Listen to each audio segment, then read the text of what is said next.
A veces, la estrella de una película no es lo mejor de ella o la mejor actuación de esta. Se trata de un robo a plena luz del día. Si alguien del reparto en una película se roba una escena o dos, está bien. El productor y el director preparan un buen elenco para eso. Pero si alguien roba más de 2 escenas, si alguien roba 3 escenas, o 4, o 5, bueno, entonces se han robado todo, se comió toda la enchilada. La recompensa que se obtiene como resultado de esta hazaña puede variar, pero a menudo incluye un perfil más alto en su próxima película, o tal vez el derecho de hacer otra película, o tal vez no pase nada más, y el actor o la actriz de reparto simplemente es recordado como el que robó la película de fulano. Ese fulano podría ser una estrella tan grande como Tom Cruise o Harrison Ford. Una actuación puede iniciar una carrera o enviar a una estrella ya distinguida a la estratosfera. Una actuación también puede ser lo que recordamos sobre un artista después de que él o ella se va. Aclamemos a los actores de reparto que eclipsaron a sus compañeros y nos dieron sus mejores y más memorables actuaciones, con un vistazo a las películas donde el actor de reparto fue mejor que el protagonista. Hola, ¿qué tal? Hoy tengo para ti actores que brillaron más que el protagonista. Hans Landa. Con Brad Pitt y la encantadora Melanie Laurent en el elenco, el personaje más memorable de Bastardos sin Gloria de Quentin Tarantino es el detective nazi de Christoph Waltz, el coronel Hans Landa, como una presencia calculadora y cobarde, algo recurrente en las películas de Tarantino. Una de las principales razones por las que él sale como tal es la obvia inquietud de casi todos los demás personajes que tiene a su alrededor. Existe un miedo no expresado que Landa pone de manifiesto en quienes lo enfrentan. Miedo por lo que sabe, lo que sospechan que sabe y qué tipo de dolor es capaz de infligir. Joker. Batman es un hueso duro de roer, silencioso, meditabundo, reservado, solo trabaja de noche. Su adversario principal, el Joker, por el contrario, es todo energía extravagante, inteligencia malvada y simplemente maldad. Si un actor le resulta especial ponerse la capa de Batman y aún más proyectar el heroísmo, se necesita alguien con brillantez maníaca para lograr un Joker verdaderamente cruel.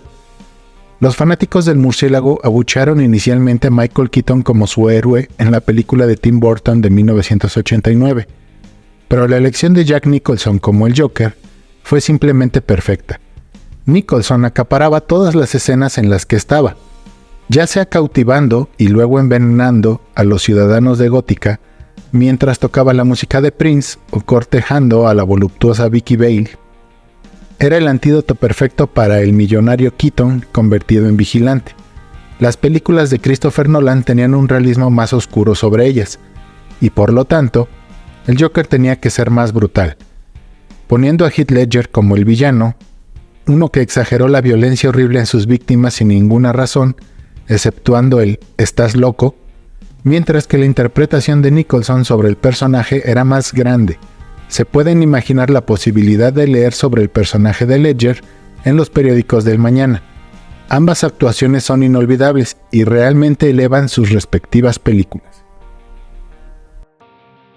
Sargento de Infantería Hartman.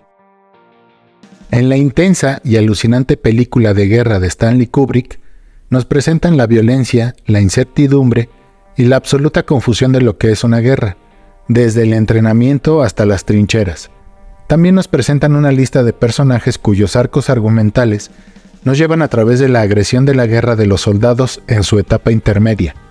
Ninguno de esos personajes dejó una huella en nosotros como la que dejó el instructor militar de las tropas, el sargento de artillería Hartman.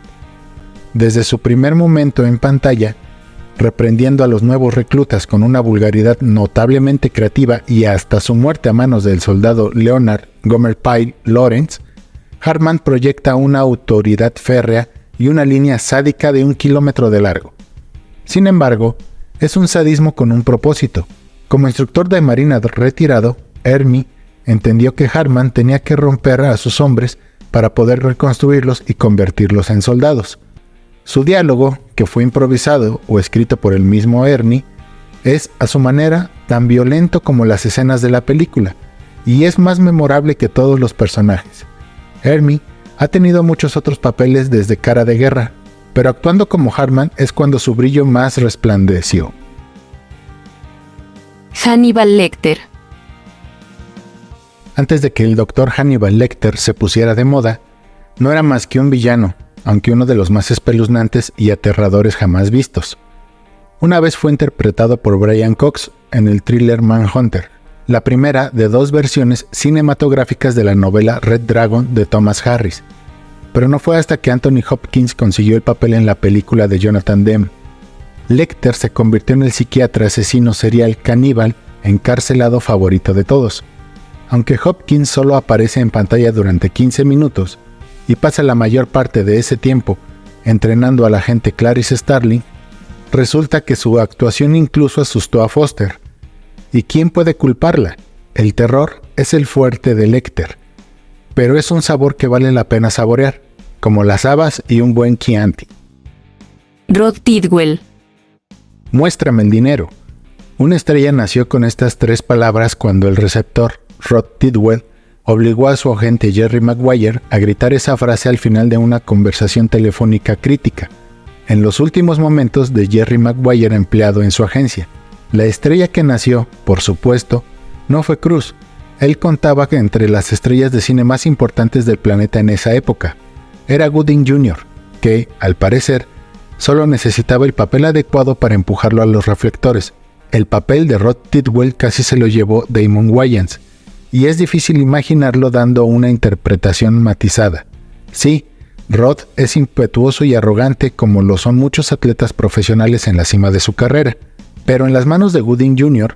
también vemos su menguante confianza en sí mismo, su devoción a su familia y, por un momento, sus recuerdos de realmente amar el fútbol como algo más que una forma de hacer dinero. Estos son momentos extraordinarios que requieren un toque ligero real del personaje. Gooding Jr. lo hace bien, y en el proceso de un rendimiento mayor que son más que 3 palabras. Mona Lisa Vito. En Mi primo Vinny, Joe Pesci interpreta a Vinny La Guardia Gambini, un abogado recién graduado que llega a la zona rural de Alabama para defender a un primo, interpretado por el Karate Kid, Ralph Macchio, acusado de asesinato.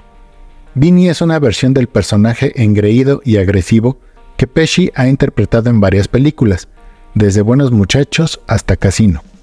Ponlo en una película de mafiosos, en una secuela de Arma Mortal o en una comedia, sigue siendo el mismo Joe Pesci. Pero está Marisa Tomei, como la prometida de Vinny. Ella es igual de inteligente y luchadora. Ella se viste de manera extravagante, se deshace constantemente de él y es sexy. Te da la impresión de que lo ha sacado de aprietos en el pasado, lo que hace de nuevo al final de la película, y lo perdonará por no haberlo reconocido. Además, roba casi todas las escenas en las que se encuentra y ganó un Oscar por esa actuación.